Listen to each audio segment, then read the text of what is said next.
プンした洗濯機でございます。で、洗濯機を買う人はこの洗濯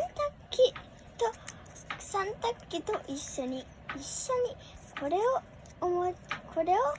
渡します。それからのこの汚れたこのばい菌があるかもしれないこの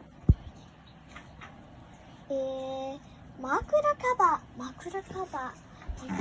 ーを最初にこの洗濯機の中に入れます。よいしょ。入ったらぴったり閉めて、そしてこの穴があるところにこの洗剤を入れます。で、この下がったとこから入れます。よいしょ。入れたらスタートボタンを押します。